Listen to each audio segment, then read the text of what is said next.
Hello everyone, I am Harshit Kumar Tripathi and today हम आज पढ़ने वाले हैं इकोनॉमिक का chapter 4, food security in India. ठीक है, फूड सिक्योरिटी इन इंडिया का मतलब क्या होता है पहले हम लोग समझ लेते हैं। फूड सिक्योरिटी इन इंडिया यानी कि भारत में जो भी फूड है उसको बचाया जा रहा है या नहीं जा रहा है।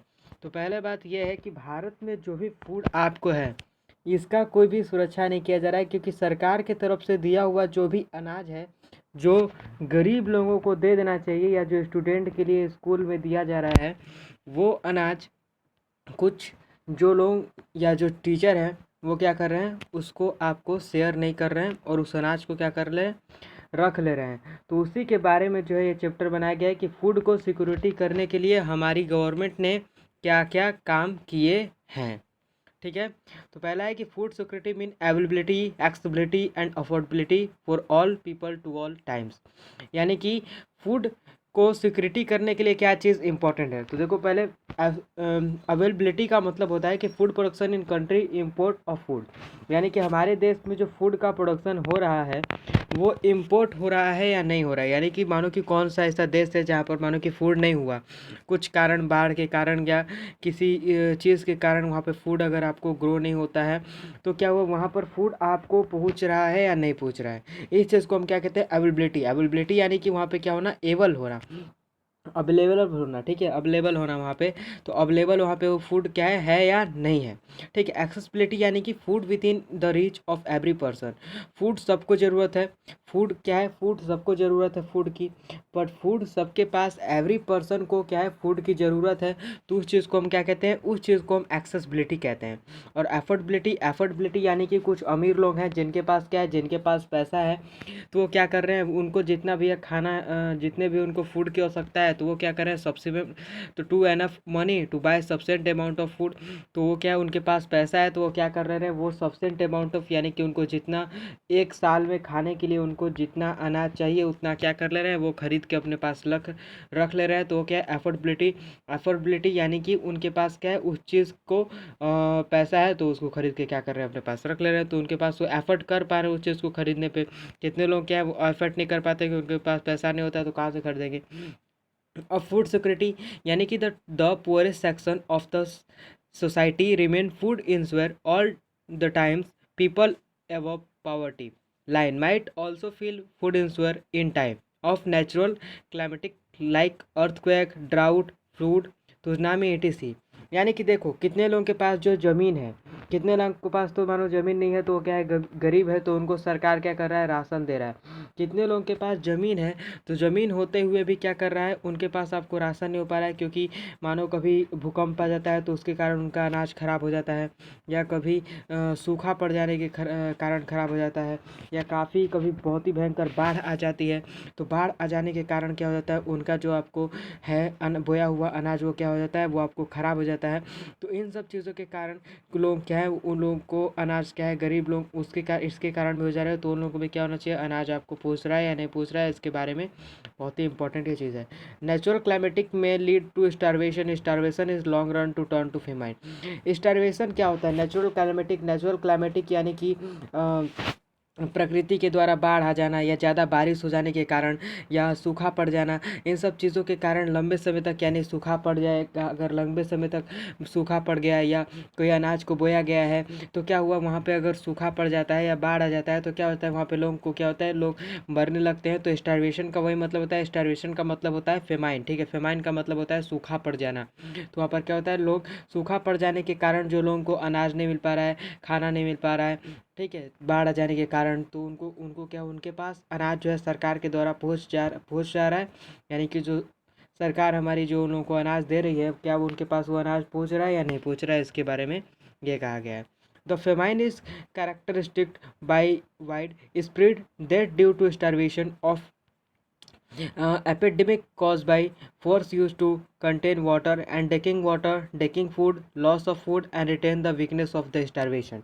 यानी कि हर एक व्यक्ति को जीने के लिए क्या चाहिए, अगर मानो अगर सूखा पड़ जाता है तो सूखा पड़ जाने के बाद किसी भी व्यक्ति को क्या चाहिए, उनको एक फूड चाहिए, फूड उनको चाहिए, खाना चाहिए, उनको खाना चाहिए, वाटर चाहिए, एक अच्छा वाटर चाहिए जिसको पी सके, यानी कि ख़राब वाटर।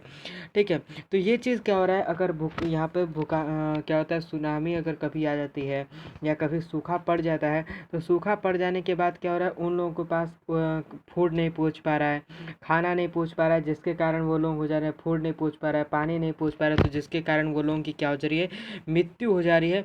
तो उन लोगों को उसी चीज़ को हम लोग क्या कहते हैं, स्टारवेशन कहते हैं। स्टारवेशन ये डिटेल में बताया गया है कि स्टारवेशन क्या होता है। स्टारवेशन मतलब वही चीज़ होता है कि जहाँ पे सूखा पड़ गया है, अगर वहाँ पे लोगों को क्या, जहाँ पे सूखा पड़ गया है वहाँ के लोगों के पास अगर खाना नहीं पहुँच पा रहा है, पानी नहीं पहुँच पा रहा है, तो उसके लिए क्या हो रहा है, तो वहाँ के लोग इसी के कारणवश वहाँ के लोग क्या हो रहे हैं, मर जा रहे हैं। तो इस चीज़ को क्या कहते हैं, इसी चीज़ को हम लोग स्टारवेशन कहते हैं। तो that is called a starvation. ठीक है। Food insure in rural area the worst affected people are landless and small farmer. ठीक है। देखो, सूखा पड़ने के कारण ज़्यादा किन पीपलों को प्रभाव पड़ता है सूखा पड़ने के कारण, तो सूखा अगर पड़ जाता है तो ज़्यादा लैंडलेस पीपल, यानी कि जिस व्यक्ति के पास अगर ज़मीन नहीं है, तो सूखा पड़ जाता है तो किसी के पास, अब पूरे देश में तो अनाज ही नहीं है, तो अनाज नहीं है, जहाँ पे सूखा पड़ जाता है वहाँ पे तो अनाज है नहीं, तो वहाँ पे अनाज नहीं है, तो वहाँ पे जिसके पास आपको क्या है, जिसके पास अगर ज़मीन नहीं है तो उसको इससे काफ़ी दिक्कत है। उसके बाद जिसके पास स्मॉल फार्मर, यानी कि जो छोटे छोटे किसान हैं, उनको भी चीज़ से आपको दिक्कत है।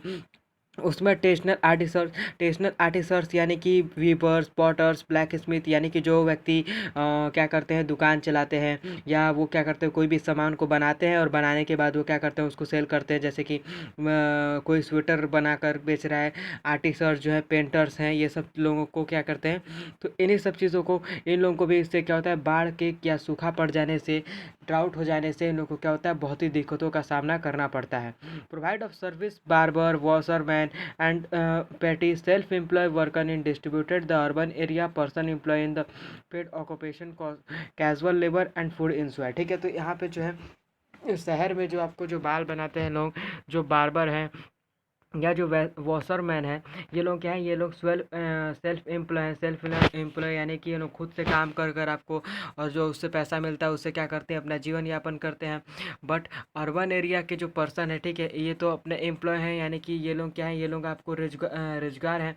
तो रोजगार है, तो यहाँ के जो लेबर हैं या जो भी लोग, यहाँ के जो लोग हैं वो काम कर रहे हैं, उनको पैसा मिल रहा है, तो वो काम खा पी ले रहे हैं। बट रूरल एरिया, यानी कि जो यहाँ पर रूरल एरिया है, यहाँ के रूरल एरिया में लोगों को क्या हो रहा है, काफ़ी दिक्कत देखने को आपको रूरल एरिया में ही ज़्यादा डाउट पड़ने से क्या हो रहा है, दिक्कत देखने को मिलता है। ठीक है। The social complexion also play a role in food security in SC, ST and some section of the OBC lower caste who is the landless in low the land poverty prone food insure। यानी कि इसमें ये कहा जा रहा है कि ज़्यादा ये दिक्कत किसको हो रहा है, तो ये दिक्कत ज़्यादा हो रहा है गरीब लोगों को, यानी कि जो SC, ST से लोग जो बिलोंग करते हैं उनको क्या हो रहा है, SC, ST से, और जो OBC से, लोअर कास्ट से जो लोग बिलोंग करते हैं, उन्हीं लोगों को क्या किया जा रहा है, आपको उन्हीं लोगों को ज़्यादा ड्राउट पड़ने से, फेमाइन पड़ने से क्या होता है, दिक्कतों का सामना करना पड़ता है। यानी कि जो अमीर व्यक्ति हैं, जो बड़े बड़े रिच फार्मर्स हैं, उनको फेमाइन पड़ने से, यानी कि सूखा पड़ने से उनको कोई दिक्कत आपको क्या होता है, नहीं होता है ज़्यादातर। बट जो गरीब किसान हैं, छोटे छोटे किसान हैं और फार्मर्स हैं, वॉशरमैन हैं, और जो लैंडलेस पीपल हैं, इन लोगों को क्या होता है, फेमाइन पड़ने से काफ़ी इन लोगों को क्या होता है, दिक्कतों का सामना आपको करना पड़ता है। ठीक है। Large production pregnant nursing mothers and childrens under the 5 years constitution important to segment for food insure population. ठीक है। यानी कि यहाँ के जो, मानो कि यहाँ के जो लोग हैं और प्रेग्नेंट औरत है, यानी कि मान लो कि यहाँ पे सूखा पड़ गया और कोई प्रेग्नेंट वुमेन है, तो प्रेग्नेंट वुमेन क्या है, तो उनको तो भी हॉस्पिटल में जाना है, उनको खाने की बहुत ही आवश्यकता है, और खाने की बहुत ही उनको आवश्यकता है, बट वहाँ पे उनको खाना नहीं मिल पा रहा है। फेमाइन सूखा पड़ जाने के कारण उनके पेट में जो बच्चा है उसको पोषण नहीं मिल पा रहा है, तो क्या हो रहा है, उससे उन लोगों को बहुत ही दिक्कतों का सामना करना पड़ता है। वहाँ की पॉपुलेशन क्या होती है, डिक्रीज़ होने लगती है, इंक्रीज़ हो रही है पॉपुलेशन। ठीक है। और पॉपुलेशन डिक्रीज़ होने लगेगी वहाँ की, और वहाँ की पॉपुलेशन क्या हो रही है, इंक्रीज़ हो रही है, पॉपुलेशन भी बढ़ती जा रही है, और पॉपुलेशन जब बढ़ती जाएगी, और पॉपुलेशन आपको क्या हो रही है, पॉपुलेशन जो है, ये तो पॉपुलेशन आपको बढ़ती जा रही है, बट यहाँ का क्या हो रहा है, लैंड तो नहीं बढ़ रहा है, लैंड भी नहीं बढ़ रहा है, और ऊपर से लैंड पे पड़ गया, क्या हो गया, लैंड पे आपको हो गया फेमाइन, यानी कि लैंड पे भी पड़ गया सूखा, उतना अनाज भी नहीं हुआ कि ये लोग खाकर क्या कर सके, अपना जीवन यापन कर सके, तो इन लोगों को क्या हुआ, बड़ा दिक्कतों का, परेशानियों का सामना इन लोगों को क्या हुआ, करना पड़ता है। Hunger has a chronic and seasonal dimension. Poor people suffer from the chronic hunger, and food ensure all the times. Seasonal hunger is caused by the seasonal nature agriculture activities in rural area. In urban areas, seasonal hunger occurs because of the casual type of work, and the seasonal hunger exacting when the people are unable to get work for the whole year. ठीक है, यानी कि hunger का मतलब क्या होता है? Hunger का मतलब ये होता है कि कुछ लोग क्या होते हैं, कुछ लोग क्या होते हैं, तो hunger has a chronic and seasonal dimension. ठीक है, तो हंगर जो है, हंगर मतलब होता है भूख। और यहाँ के जो लोग हैं, कितने जगह पे जो खेती होती है, जो लोग खेती करते हैं, तो वहाँ पे क्या होता है, सीजनल फूड को ग्रो किया जाता है। सीजनल फूड मतलब, सीजनल फूड यानी कि वहाँ पे जो खेती की जाती है, तो कहाँ पे लोग होते हैं कि वहाँ पे सीजनल फूड होता है। जैसे कि एक टाइम होता है जहाँ पे उस टाइम पे वो लोग क्या करेंगे, वहाँ पे सिर्फ पैडी ग्रो करेंगे। एक टाइम होता है जहाँ पे सिर्फ वो लोग क्या करेंगे, वीट को ग्रो करेंगे। तो हर एक का टाइम होता है, उसके हिसाब से क्या करते हैं वो लोग फूड को ग्रो करते हैं। But poor people suffer the chronic hunger and food insure all times. पर जो गरीब लोग हैं, उनके पास क्या, उनके पास तो ना ज़मीन है, और वो क्या करते हैं, उनके पास है ही नहीं ज़मीन, तो क्या करते हैं, उनके पास न ज़मीन है, तो कहाँ से फूड आपको ग्रो करेंगे। और सीजनल हंगर कॉज भी agriculture activity in rural area. तो ये लोग जो है आपको एग्रीकल्चर करते हैं, और ये लोग क्या करते हैं, एग्रीकल्चर करते हैं। तो एग्रीकल्चर में क्या है, ये लोग प्रकृति पे डिपेंड है कि जो है बारिश होगी तो हम लोग क्या करेंगे, आपको खेती करेंगे। तो बारिश होगी और खेती, जब बारिश होगी तब क्या करेंगे, ये लोग खेती करेंगे। बट यहाँ पे अब, और जो अर्बन एरिया है, यहाँ के लोग क्या है, यहाँ के लोग आपको area seasonal to hunger occurs to because casual type of work. और यहाँ के जो लोग हैं, गरीब लोग हैं, यहाँ के लोग, गरीब लोगों को भी क्या है, फैक्ट्री में आपको वर्कर्स को काम मिल जाता है, और वहाँ पे क्या करते हैं, वहाँ पर वो काम करके अपना ईजिली आपको क्या करते हैं, जीवन यापन कर सकते हैं। बट यहाँ पे रूरल एरिया में जो हंगर पीपल हैं, उनको क्या होता है, उन लोगों को काफ़ी क्या होती है, दिक्कतों का सामना करना पड़ता है as a compare to urban area. ठीक है, तो अर्बन एरिया के जो पीपल हैं, उन लोग से जो है यहाँ के रूरल एरिया के पीपलों को ज़्यादा दिक्कतों का सामना करना पड़ता है। When people are unable to get work for the whole year. ठीक है, यानी कि यहाँ के जो पीपल, जो लोग हैं, यहाँ के जो पीपल हैं, ये लोग होल ईयर तक क्या करते हैं, कोई वर्क को कर पाते हैं। क्योंकि मानिए यहाँ के जो लोग हैं, ये लोग पूरे, और जो अर्बन एरिया के लोग हैं, उनके लिए पूरे साल तक नौकरी है। बट यहाँ के लोग हैं, यहाँ के लोगों को एक सीजनल वर्क करना है, कोई भी किसी भी खेत में एक सीजनल वर्क करना है। जैसे कि अभी धान की खेती है, तो धान की खेती में इन लोगों को क्या है, काम करना है, जैसे कि रोपनी में, सोहनी में। उसके बाद फिर क्या हो जाएगा कि आपको माने कि धान की खेती के बाद जब आ जाएगा गेहूं की खेती, तो गेहूं की खेती में क्या हो जाएगा, लेबर लोगों का कोई वर्क नहीं रहेगा। यहाँ पे सिर्फ सारा मशीन वर्क रहता है।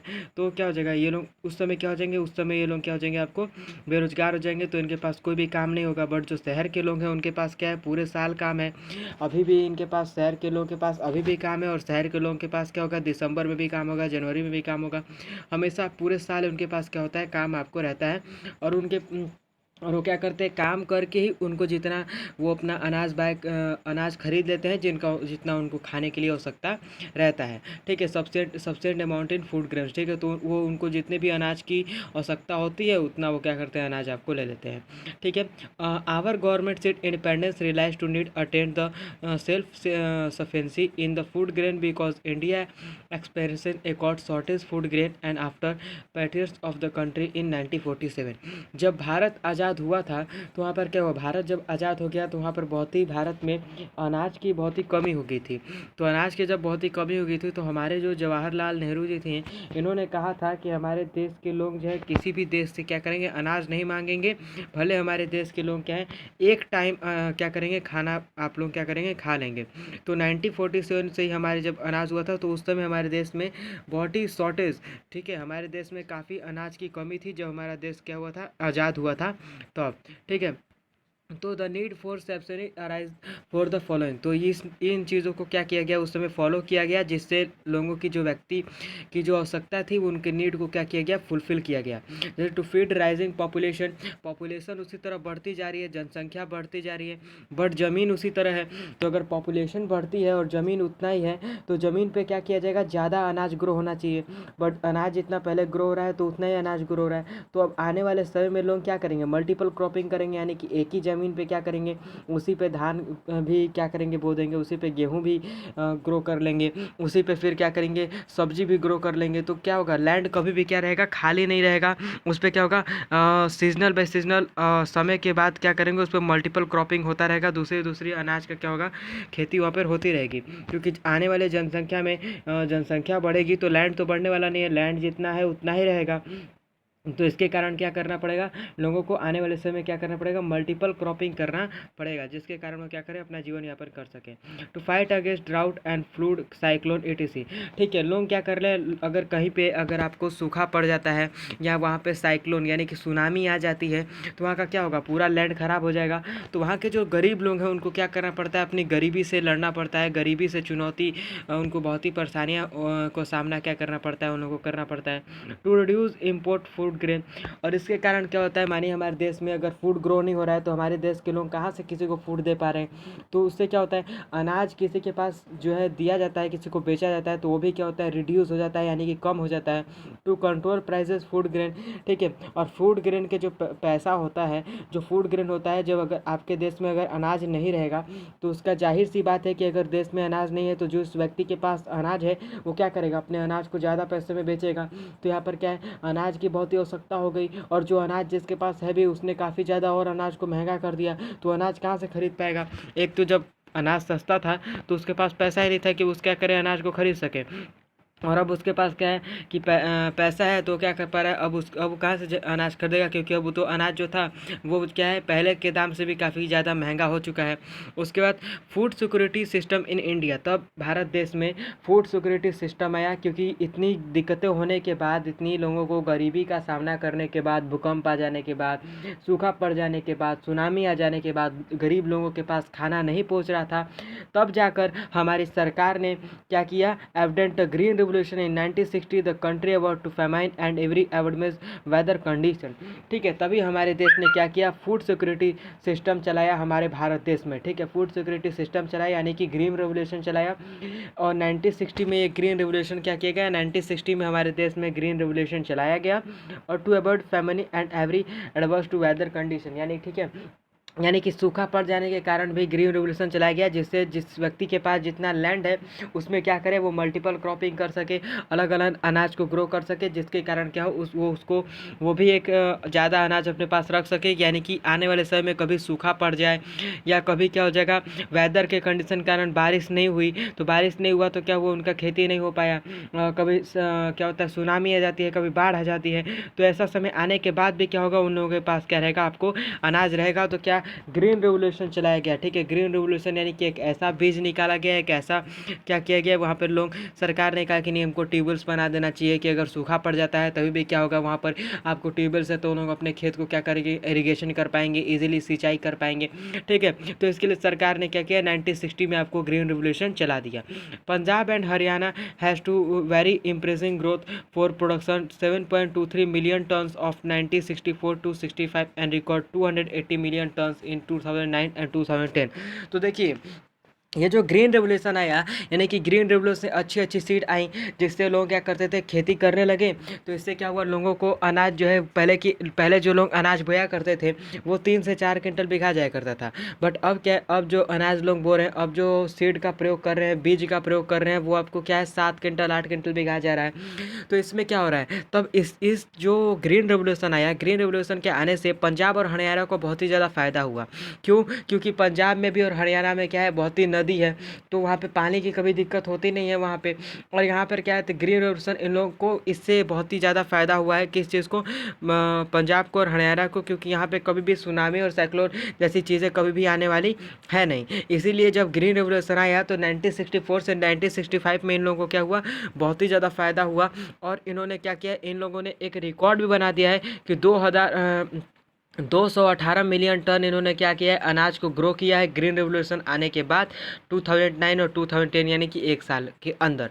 ठीक है, तो इन लोगों ने क्या किया, इस रिकॉर्ड को भी, एक रिकॉर्ड को भी बना दिया है। किसने बना दिया, पंजाब और हरियाणा ने बना दिया है। 218 मिलियन टन अनाज को ग्रो किया है इन 1 ईयर। ओके, ठीक है, India has become self sufficient in food grain during 230 year because of the variety crops grow all over the country and always we have develop a food security system. ठीक है, India ने क्या किया, India ने भारत में जो अनाज है इसको 30 सालों से क्या है क्रॉप आपको ज़्यादा इंडिया में क्या कर रहा है ग्रो हो जाता है। अनाज में भारत में जो अनाज है वो काफ़ी ज़्यादा आपको ग्रो हो जाता है, क्योंकि यहाँ पे भारत में जो है ज़्यादातर लोग जो है किसान ही हैं। तो यहाँ पे ज़्यादातर लैंड की खेती की जाती है और यहाँ पे क्या होता है काफ़ी मेनी बहुत ही ज़्यादा अनाज यहाँ पे क्या हो जाता है ग्रो हो जाता है। तो we have develop the food security system.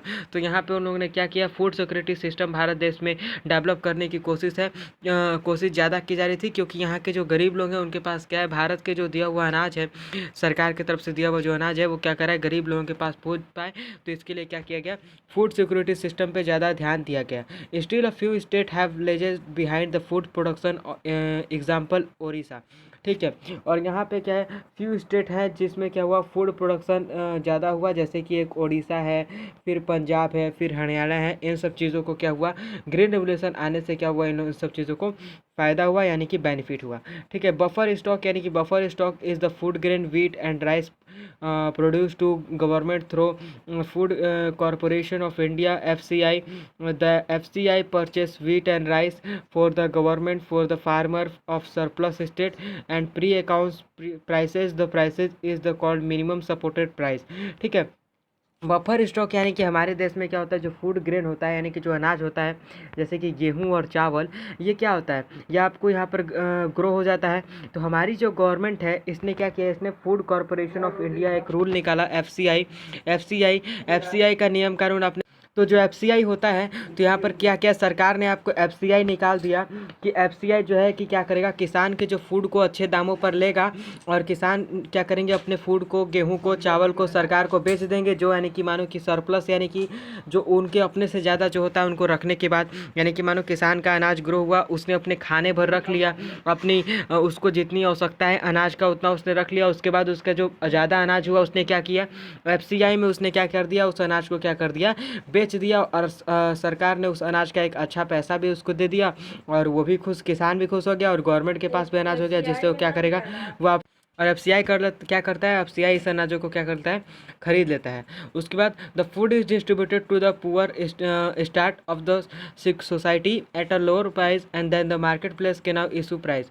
ठीक है, तो जो मार्केट के जो लोग होते हैं, यानी कि जो गोले वाले लोग होते हैं, क्या करते हैं अनाज को कम पैसों में लेते हैं, बट जो FCI होता है ये आपको अच्छे दामों में ले लेता है, और इसलिए क्या करते हैं लोग आपको अच्छे प्राइस में FCI में बेच देते हैं। बट जो गरीब लोग होते हैं ये लोग क्या करते हैं, ये लोग अपने अनाजों को, उनके पास वो अनाज कहाँ से खरीदते हैं, वो आपको खरीदते हैं अनाज गोरे वाले से। तो जो सरकार है वो इन लोगों को कम पैसों में अनाज क्या करती है, इन लोगों को सस्ते दामों में गरीब लोगों को क्या करती है, अनाज आपको देती है।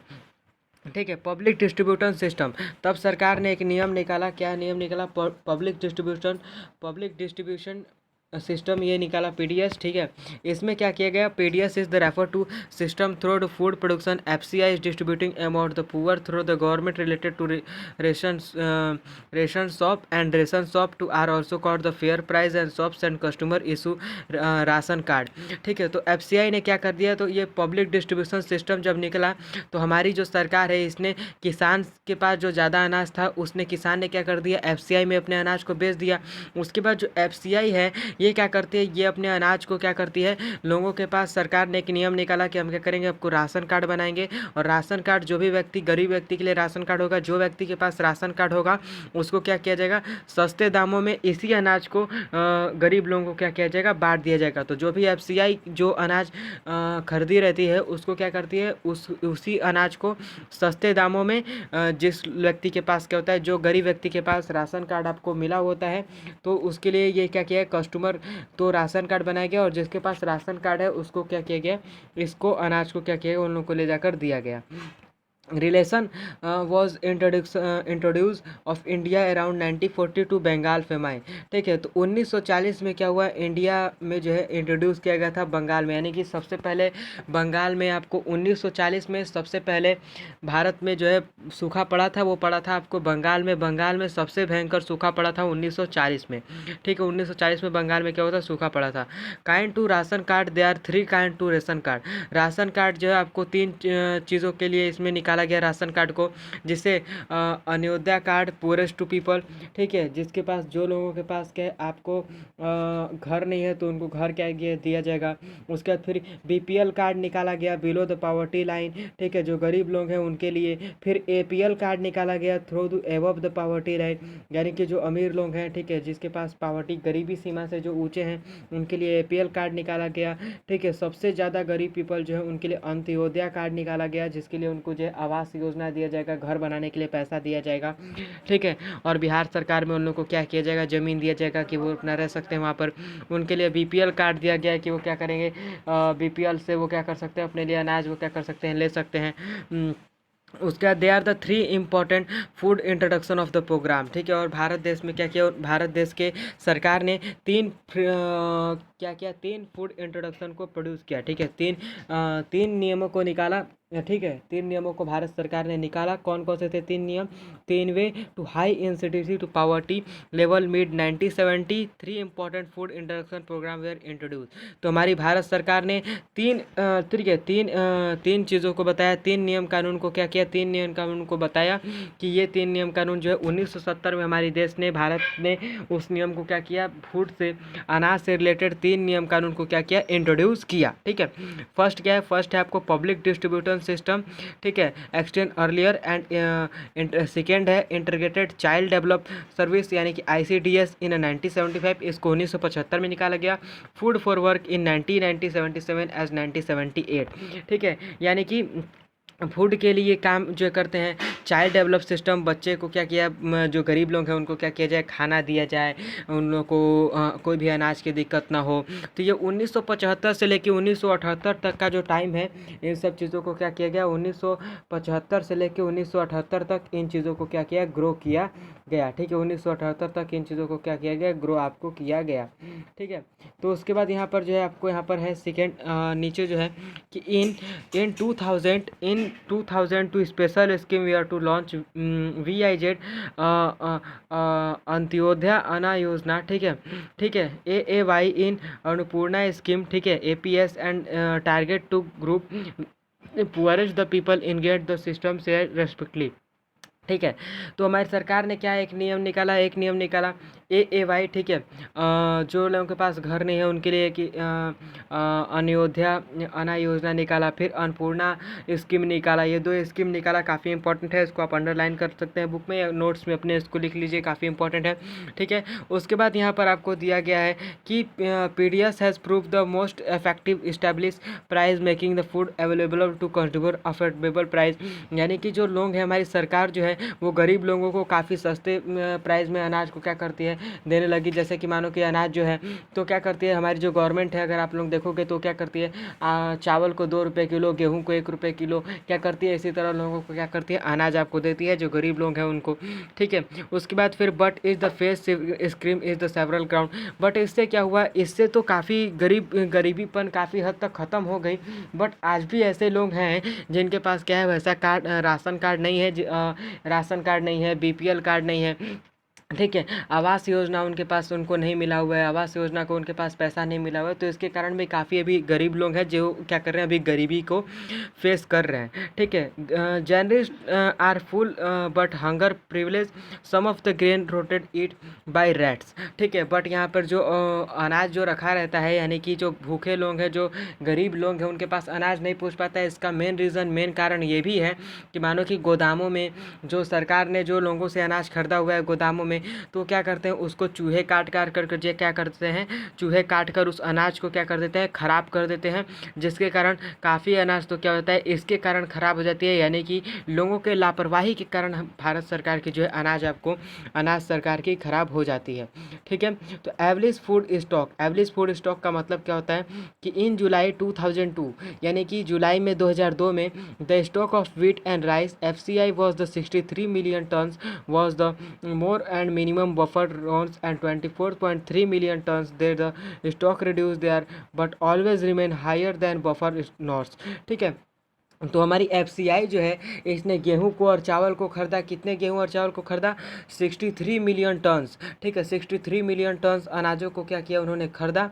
ठीक है, और ख़रीदने के बाद क्या किया, 24.3 मिलियन टन्स जो अनाज थे उसको क्या किया, उसको बफर स्टॉक में सेंड कर दिया, यानी कि जो गरीब लोग हैं उनको क्या कर दिया, दे दिया।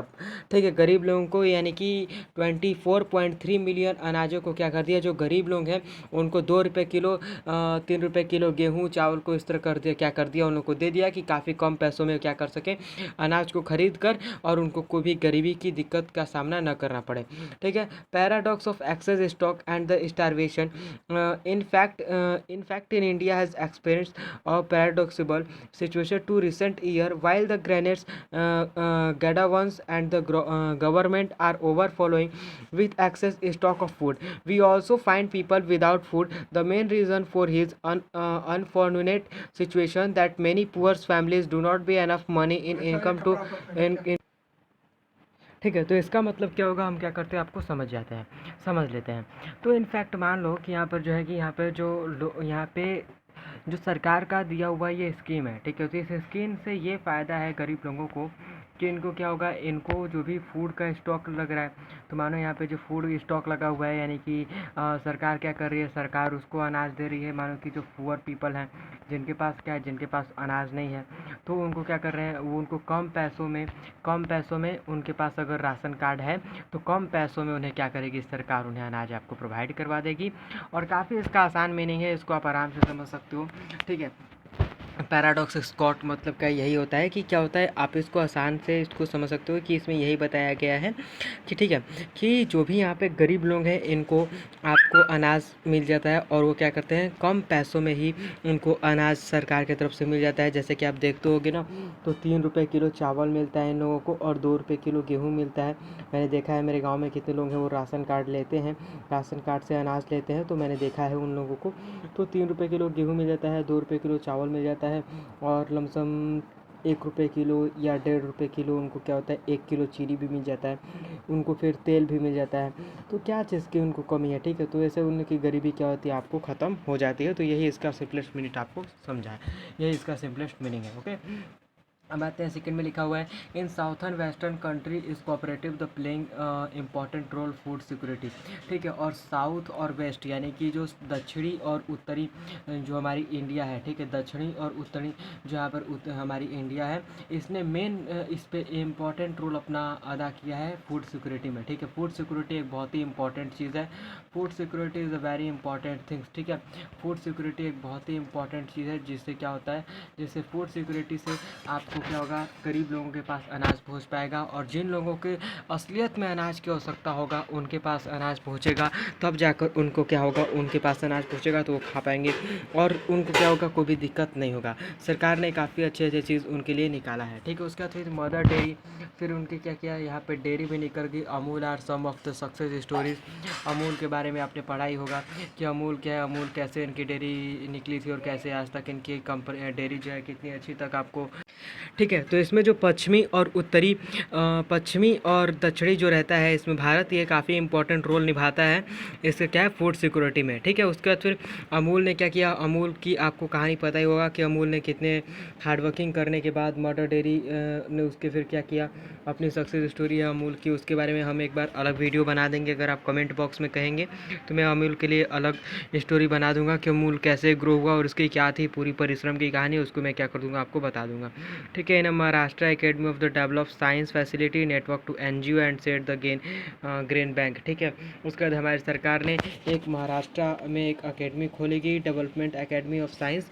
ठीक है, जहाँ के एनजीओ क्या करते हैं, जहाँ के एनजीओ एक ग्रेन बैंक है, वहाँ पे ग्रेन बैंक यानी कि अनाजों का वहाँ पर एक बैंक है, जैसे पैसों का बैंक होता है, वहाँ से क्या होता है, अनाज को आपको सप्लाई किया जाता है और सारे लोगों को अनाज मिल जाता है ईजिली। ठीक है, ओके, अगर वीडियो मेरा पसंद आया होगा तो चैनल को क्या कर लीजिएगा, चैनल को आप लोग सब्सक्राइब कर लीजिएगा, और सब्सक्राइब करने के बाद वहाँ पर जो रेड कलर का बेल आइकन आता है उसको आप लोग क्या कर लीजिएगा, उसको आप लोग क्लिक कर लीजिएगा, क्लिक जाकर ऑल पर क्लिक कर लीजिएगा। ठीक है, ऑल पे जाके क्लिक कर लीजिएगा, और चैनल को सब्सक्राइब करना मत भूलिएगा। डिस्क्रिप्शन में लिंक है, मैं वो सब गैजेट को क्या करता हूँ, यूज़ करता हूँ। अगर आपको वो सब गैजेट अगर पसंद आए तो गैजेट को ख़रीद सकते हैं और यूज़ कर सकते हैं, काफ़ी अच्छे अच्छे गैजेट हैं, मैंने उसे खुद खरीद कर यूज़ किया है।